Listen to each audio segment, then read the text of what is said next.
Jana Priyam Priyakaram Nirmasaram Pujitam Nana Shastra Vicharanaikanipuna. And now chapter 26, Stimulation for Ecstatic Love. Tribhuvane Mannam Saranyakanam Nana Shastra Vicharanaikanipuna. Some things which give impetus or stimulation to ecstatic love of Krishna are his transcendental qualities, his uncommon activities, his smiling features, his apparel and garlands, his flute, his buffalo horn, his leg bells, his conch shell, his footprints, his places of pastimes such as Vrindavan, his favorite plant, Tulsi, his devotee, and the periodical occasions for remembering him. One such occasion for remembrance is Ekadashi, which comes twice a month on the 11th day of the moon, both waning and waxing. On that day, all the devotees remain fasting throughout the night and continuously chant the glories of the Lord.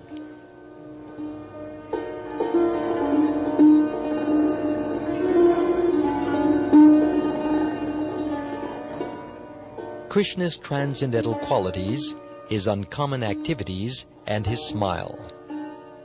As far as Krishna's transcendental qualities are concerned, they can be divided into three groups: qualities pertaining to his transcendental body, qualities pertaining to his transcendental speech, and qualities pertaining to his transcendental mind.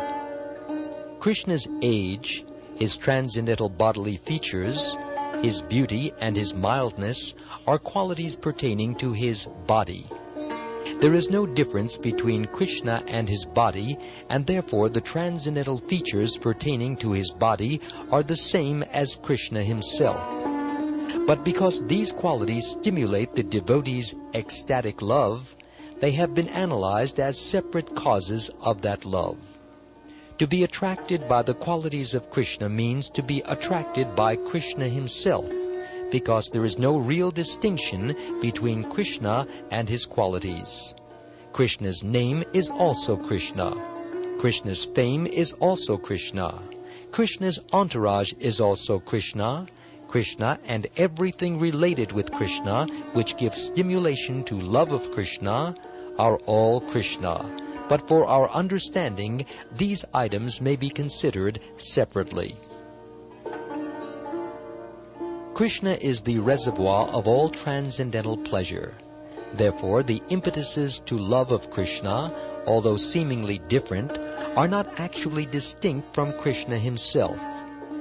In the technical Sanskrit terms, such qualities as Krishna's name and fame are accepted both as reservoirs of and as stimulation for love of Krishna.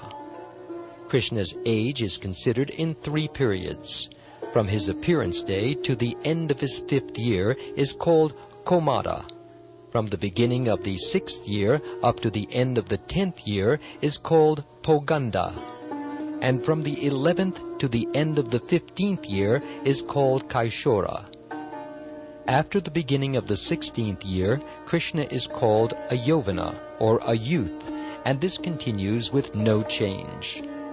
As far as Krishna's transcendental pastimes are concerned, they are mostly executed during the Kaumada, Poganda, and Kaishora periods.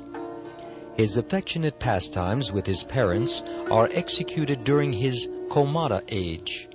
His friendship with the cowherd boys is exhibited during the Poganda period, and his friendship with the gopis is exhibited during the age of Kaishora. Krishna's pastimes at Vrindavan are finished by the end of his 15th year, and then he is transferred to Mathura and Dwarka, where all other pastimes are performed.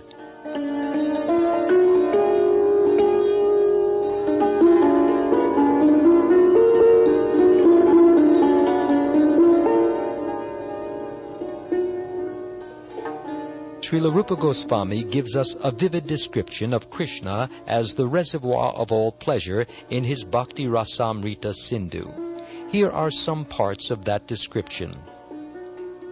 Krishna's Kaishora age may be divided into 3 parts.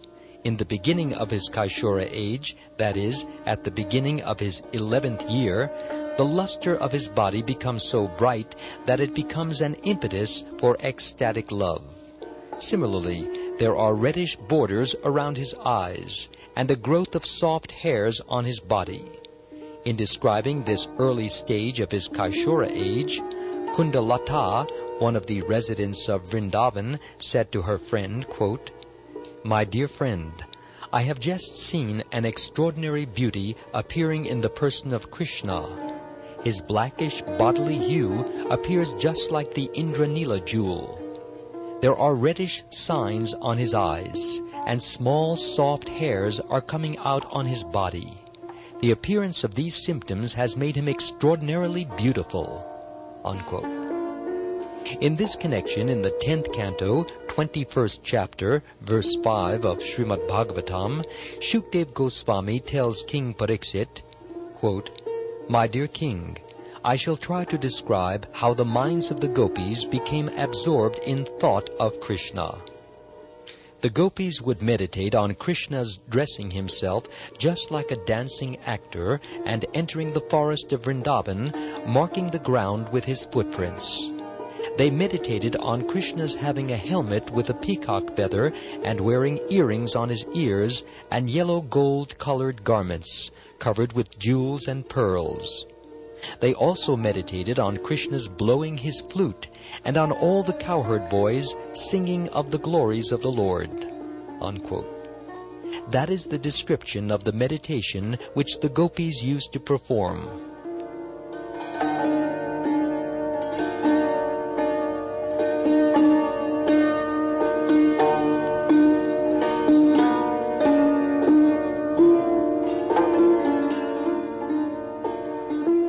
Sometimes the gopis would think about his soft nails, his moving eyebrows, and his teeth, which were catechu-colored from chewing pan.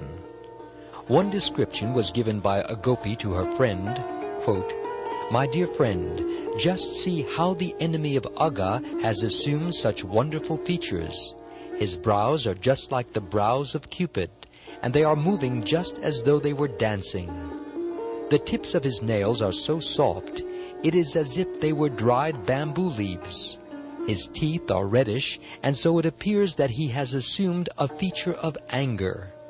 Under the circumstances, where is the chance for a young girl not to be attracted by such beautiful features, and not to be afraid of becoming a victim to such beauty?" Unquote. Krishna's attractive features are also described by Vrinda, the gopi after whom Vrindavan was named.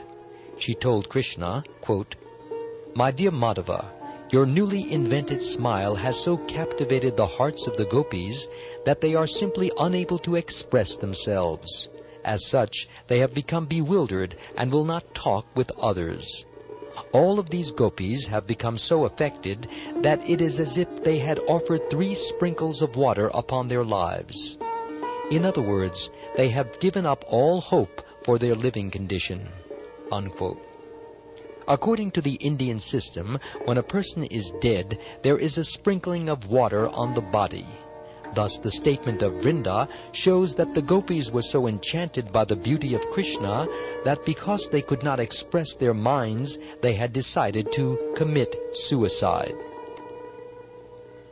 When Krishna arrived at the age of 13 to 14 years, his 2 arms and chest assumed an unspeakable beauty, and his whole form became simply enchanting. When Krishna attained 13 years of age, his 2 thighs were challenging the trunks of elephants. His rising chest was trying to come to peace talks with doors of jewels, and his 2 arms were minimizing the value of the bolts found on doors. Who can describe the wonderful beauty of these features of Krishna? The special beauty of Krishna's body was his mild smiling, his restless eyes, and his world-enchanting songs. These are the special features of this age.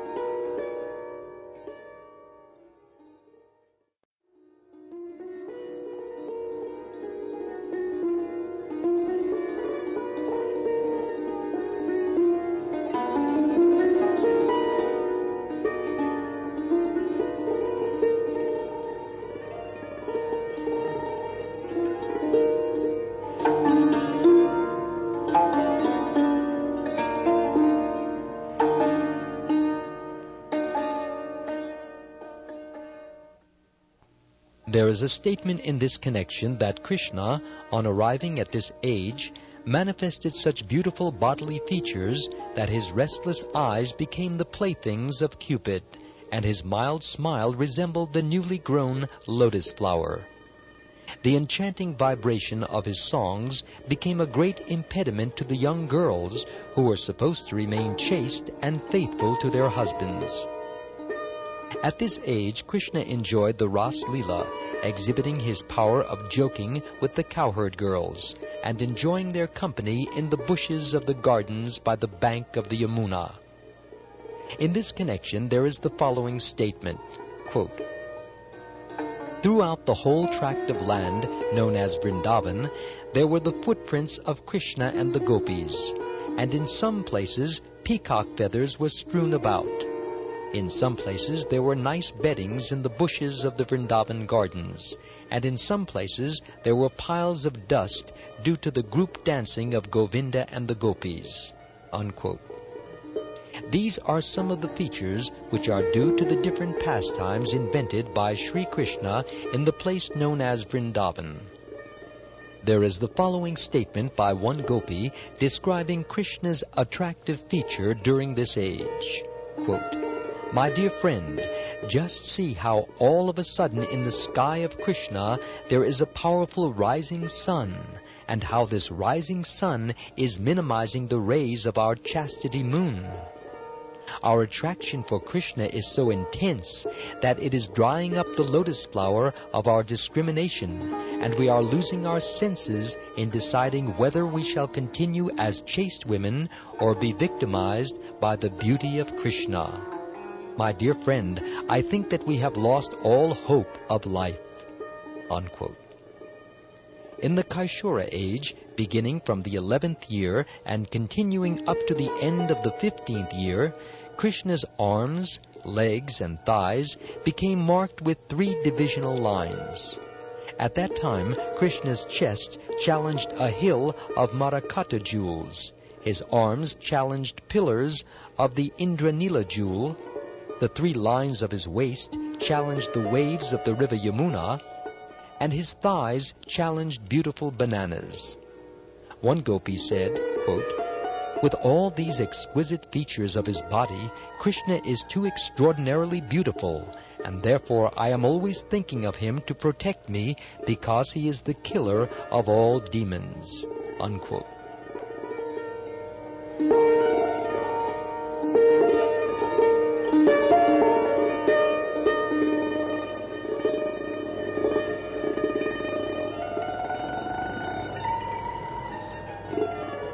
The idea expressed in this statement is that the gopis were comparing their attraction for Krishna to an attack by demons.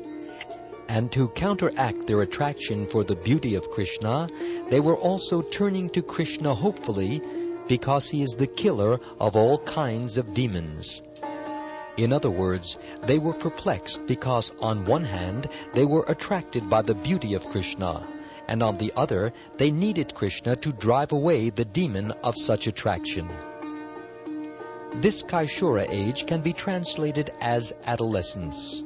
At the end of this period, all the gopis said, quote, "Krishna is the killer of the attraction of Cupid, and as such, he disturbs the patience of all newly married girls. Krishna's bodily features have become so exquisite, it is as if they were all manifesting an artistic sense of the highest sort. His dancing eyes have dimmed the brilliance of the most expert dancer, and so there is no longer any comparison to the beauty of Krishna." Unquote. Learned scholars therefore describe the features of his body at this time as Nava Yovana, newly invented youthfulness. At this stage of Krishna's bodily features, the conjugal love affairs with the gopis and similar pastimes become very prominent.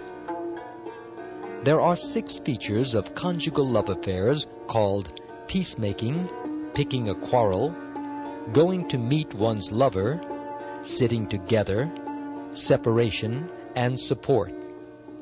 Lord Krishna expanded an empire of these 6 features, of which he was the ruling prince. Somewhere he was picking quarrels with the young girls. Somewhere he was scratching them with the nails of parrots. Somewhere he was busy going to visit the gopis. And somewhere he was negotiating through cowherd friends to take shelter of the gopis. Some of the gopis addressed him thus, quote, "Dear Krishna, because of your adolescent age, you have just become the spiritual master of these young girls, and you are teaching them to whisper among themselves. You are teaching them to offer solemn prayers, as well as training them to cheat their husbands and to join you in the gardens at night without caring for the instructions of their superiors. You are enthusing them by the vibration of your enchanting flute. And as their teacher, you are teaching them all the intricacies of loving affairs." Unquote.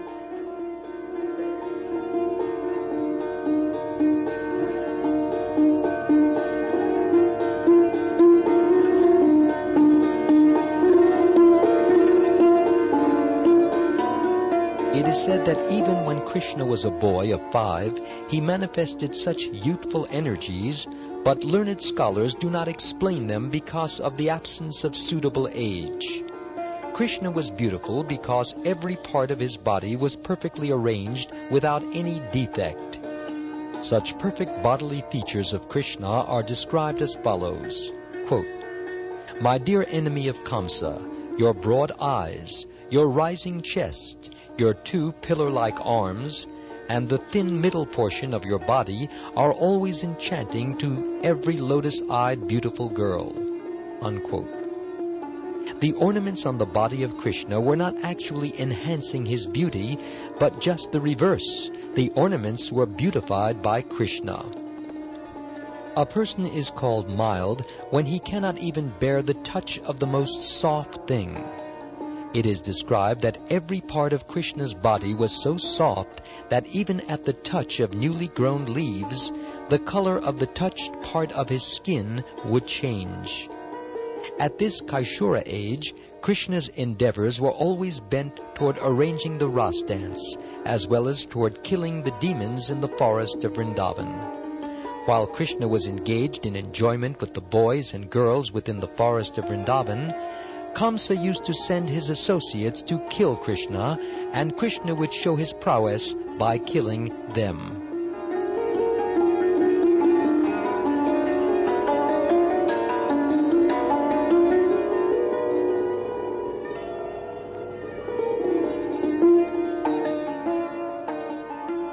Krishna's apparel and garlands. Generally, there are 4 kinds of garments on the body of Krishna: his shirt, turban, belt, and wearing garments. In Vrindavan, he used to put on reddish garments, with a golden shirt on his body and an orange-colored turban on his head.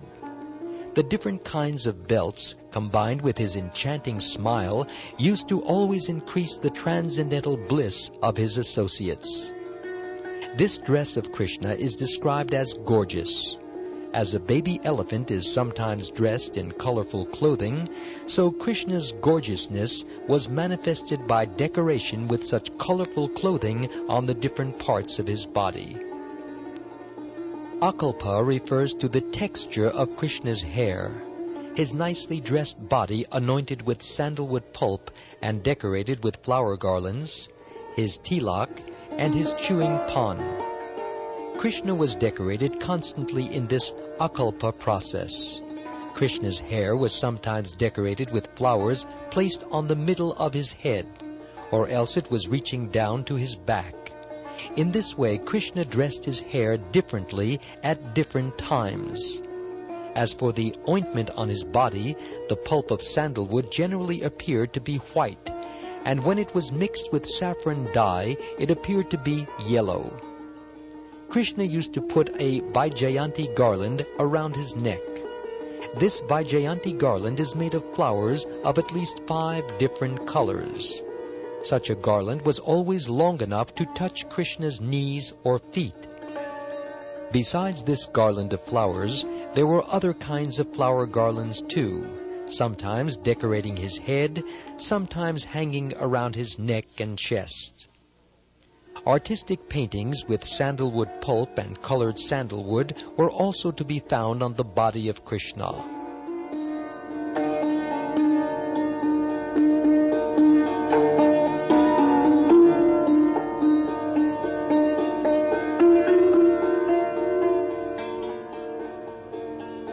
One gopi addressed her friend and began to praise the bodily features of Krishna. She praised his blackish complexion, the reddish color of chewing pan enhancing his beauty hundreds of times, the curling hair on his head, the kumkum red spots on his body, and the tilak on his forehead. His helmet, his earrings, his necklace, his 4 garments, the bangles on his head, the rings on his fingers, his ankle bells, and his flute, these are the different features of Krishna's ornaments. Krishna, the enemy of Aga, always looked beautiful with his incomparable helmet, his earrings made of diamonds, his necklace of pearls, his bangles, his embroidered garments, and the beautiful rings on his fingers.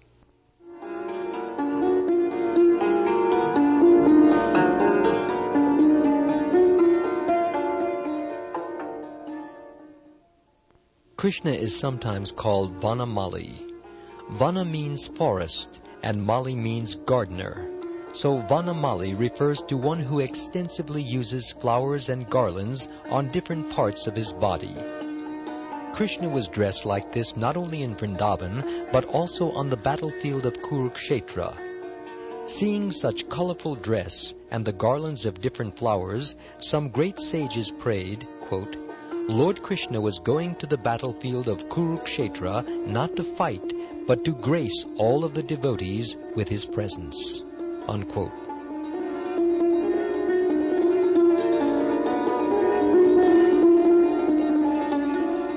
Krishna's flute. As far as his flute is concerned, it is said that the vibration of this wonderful instrument was able to break the meditation of the greatest sages. Krishna was thus challenging Cupid by advertising his transcendental glories all over the world. There are 3 kinds of flutes used by Krishna. One is called Venu, one is called Murali, and the third is called Vamshi. Venu is very small, not more than 6 inches long, with 6 holes for whistling. Murali is about 18 inches long with a hole at the end and 4 holes on the body of the flute. This kind of flute produces a very enchanting sound. The Vamshi flute is about 15 inches long with 9 holes on its body. Krishna used to play on these 3 flutes occasionally when they were needed. Krishna has a longer Vamshi which is called Mahananda or Sammohini. When it is still longer, it is called Akarshini. When it is even longer, it is called Anandini. The Anandini flute is very pleasing to the cowherd boys and is technically named Vamshuli. These flutes were sometimes bedecked with jewels. Sometimes they were made of marble and sometimes of hollow bamboo. When the flute is made of jewels, it is called Sammohini. When made of gold, it is called Akarshini. Krishna's buffalo horn. Krishna used a buffalo horn as a bugling instrument. This instrument was always highly polished and circled with gold bands, and on the middle there was a hole. Regarding these instruments, there is a metaphorical statement about a gopi named Taravali. It is said that Taravali was bitten by the most venomous snake of Krishna's flute. Then, in order to neutralize the poisonous effect, she drank the milk produced by the buffalo horn in the hand of Krishna. But instead of decreasing the poisonous effect, it increased it 1,000 times. The gopi was thus put into the most miserable poisoned condition. The attraction of Krishna's leg bells. A certain gopi once stated to her friend, quote, "My dear friend, when I heard the sound of the leg bells of Sri Krishna, I immediately started to go out of the house to see him. but most regrettably my superiors were present just before me at that time, and I could not go out." Unquote. Krishna's conch shell. Krishna's conch shell is known as Panchajanya. This Panchajanya conch is also mentioned in Bhagavad Gita. Krishna sounded it before the battle of Kurukshetra. It is said that when Lord Krishna blows on his transcendental conch shell, the wives of the demons become subject to abortions, and the wives of the demigods become blessed with all auspiciousness. In this way, the sound of Krishna's conch shell used to vibrate and circulate all over the world. Krishna's footprints. It is stated in Srimad Bhagavatam that when Akrura, who drove Krishna from Vrindavan to Mathura, saw the footprints of Krishna on the land of Vrindavan, his ecstatic love for Krishna increased so much that the hairs on his body stood up. His eyes became overflooded with tears, and in such ecstasy he jumped out of the chariot and fell down on the ground and began to chant, "How wonderful this is! How wonderful this is!" Similar feelings were expressed by the gopis when they were going to the bank of the Yamuna and saw Krishna's footprints in the dust. When Krishna walked on the ground of Vrindavan, the marks of his soul, the flag, thunderbolt, fish, a rod for controlling elephants, and a lotus flower, would be imprinted on the dust of the land. The gopis became overwhelmed simply at seeing those marks on the ground. Krishna's places of pastimes. One devotee has exclaimed, quote, "Oh, I have not as yet visited the wonderful places where the pastimes of the Lord were performed, but simply by hearing the name of Mathura, I have become overwhelmed with joy." Unquote. Krishna's favorite plant, Tulsi. Lord Krishna is very fond of Tulsi leaves and buds. Because Tulsi buds are usually offered up to the lotus feet of Krishna, a devotee once prayed to the Tulsi buds to give him some information about the lotus feet of the Lord. The devotee expected that the Tulsi buds would know something about the glories of Lord Sri Krishna's lotus feet.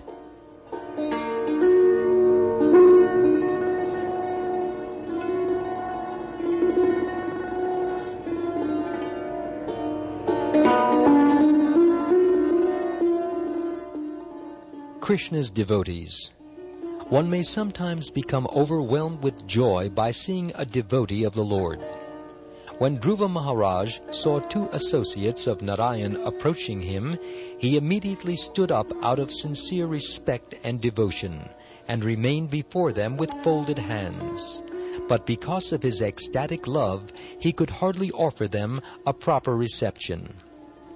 There is a statement by a gopi who addressed Subala, a friend of Krishna, quote, "My dear Subala, I know that Krishna is your friend, and that you always enjoy smiling and joking with him. The other day I saw you both standing together. You were keeping your hand upon Krishna's shoulder, and both of you were joyfully smiling. When I saw the two of you standing like that in the distance, my eyes at once became overflooded with tears." Unquote. Special days for remembering Krishna. There are many statements about the festive days in connection with Krishna's different activities. One of these festive days is Janmashtami, the day of Krishna's birth. This Janmashtami day is the most opulent festival day for the devotees, and it is still observed with great pomp in every Hindu house in India. Sometimes even the devotees of other religious groups take advantage of this auspicious day and enjoy the performance of the ceremony of Janmashtami. Ecstatic love for Krishna is also aroused on the days of Ekadashi, which are other festive days in connection with Krishna.